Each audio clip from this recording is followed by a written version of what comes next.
Best press conference ever. We want to eat those cupcakes. There were none for the press. Okay. Exactly. All right. So we're gearing up to have a productive couple of weeks.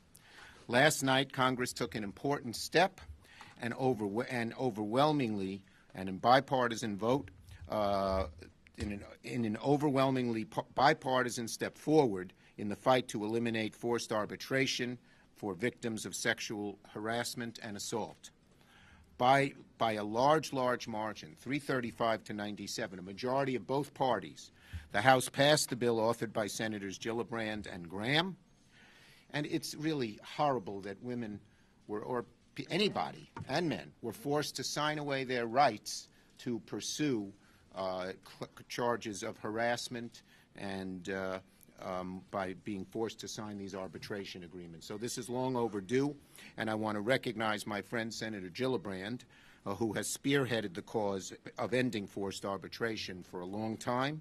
Thanks to her leadership, we're close to seeing this be passed into law. And I want to thank Senator Graham. We're working with him, and he is working right now to clear the Republican side so we can move this vote very quickly.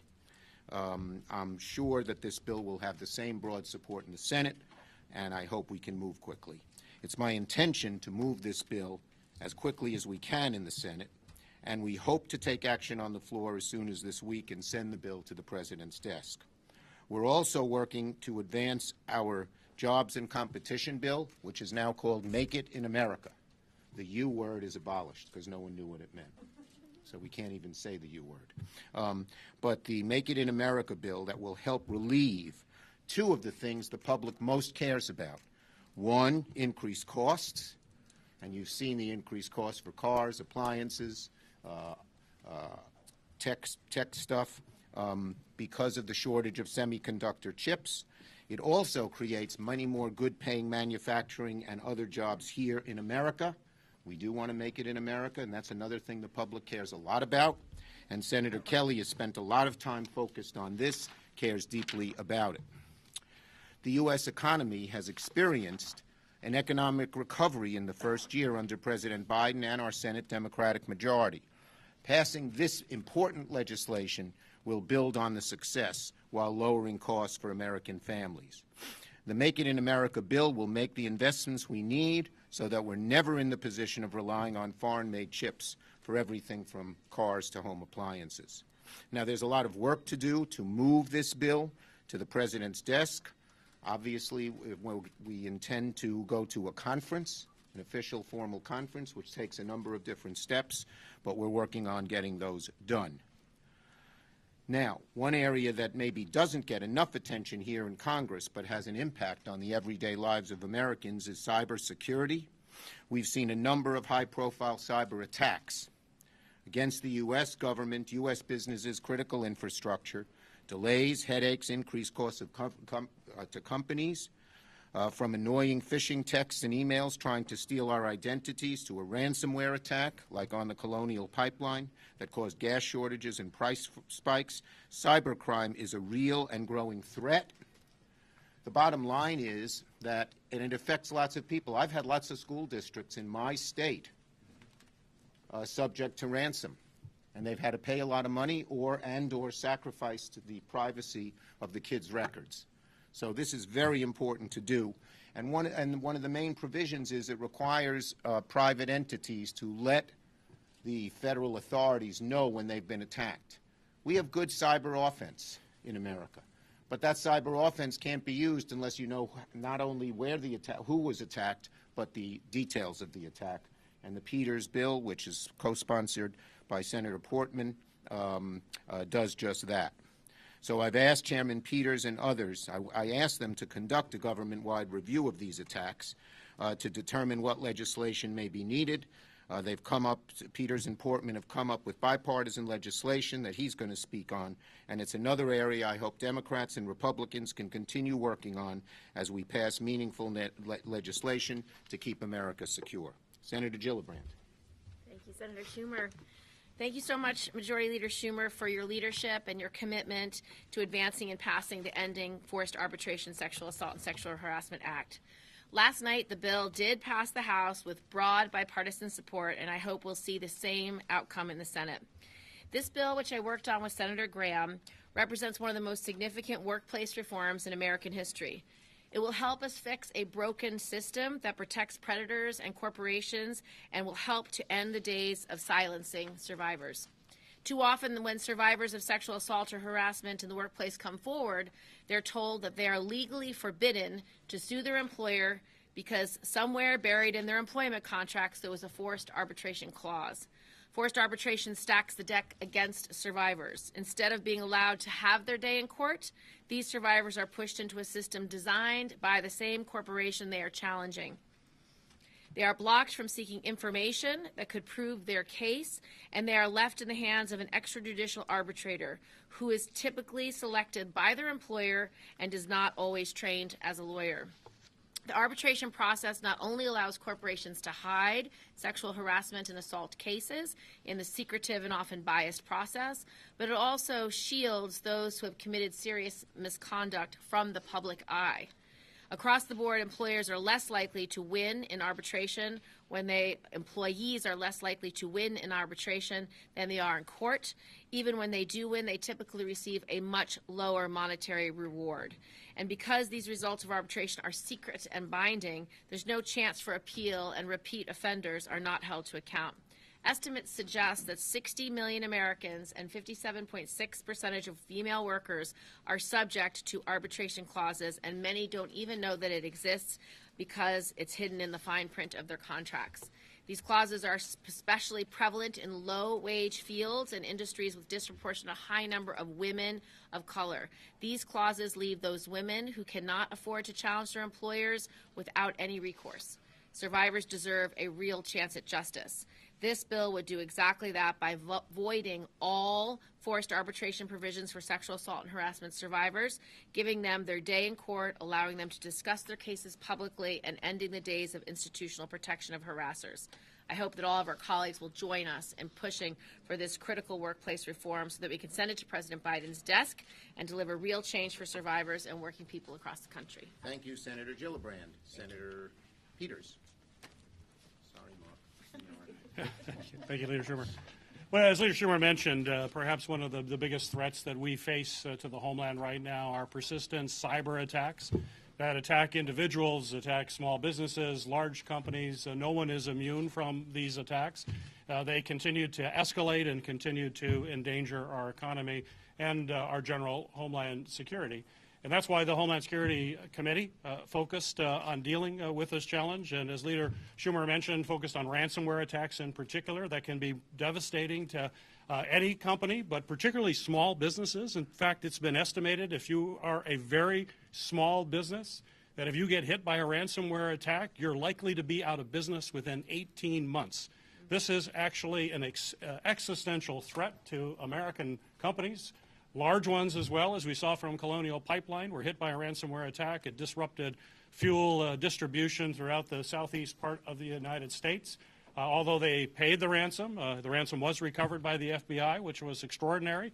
Even though they got the keys as a result of paying the ransom, when we had the CEO of the company before our committee, he testified that it would take 18 months for them to recover from where they were, even though they had the keys. This is something that has to be dealt with. It's a significant problem.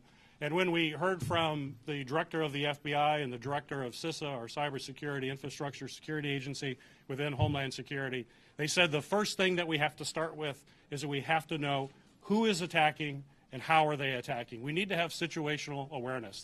We're in war here. This is a war against bad cyber actors and criminals and oftentimes nation states. And when you think about going into battle, you have to have situation awareness. You need to know where the enemy is. You need to know the contour of the landscape. That's what this legislation will do. It will require that critical infrastructure companies to report when they have a substantial attack.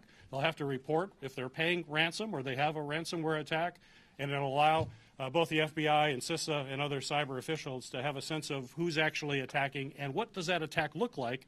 And part of that response is to notify everybody else to know that it's coming. Businesses need to know this information. I use the example of ourselves in a neighborhood. If you're in a neighborhood and you have a burglar hitting houses in your neighborhood, you want to know that. That's information you want to know, so you lock your doors every night to make sure you're securing it, and to make sure the police are driving through your neighborhood as well because there's a burglar. The same thing is with cybersecurity as well, why it's critically important for us to do this. And when you think about today, why today is even more important than any day, is now we know that the Russians tend to be big players when it comes to cyber attacks, either direct attacks against us from the Russian government, or cyber criminals that operate out of Russia or other places with a wink and a nod. And now that we are in a situation with Russia and the issue on the Ukrainian border, I think we need to be prepared that if there is any retaliation from the Russians against the United States, it'll likely be cyber.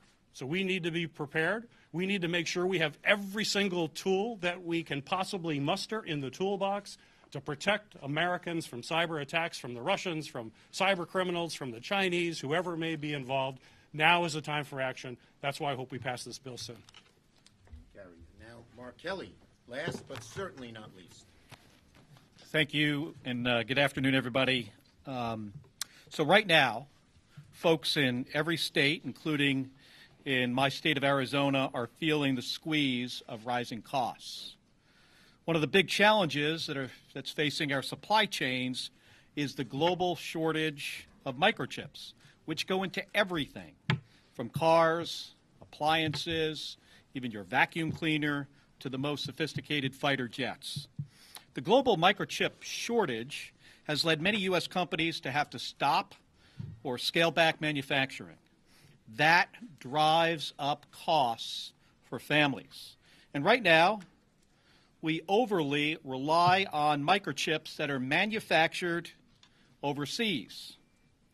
That puts us at a competitive disadvantage, including with adversaries like China.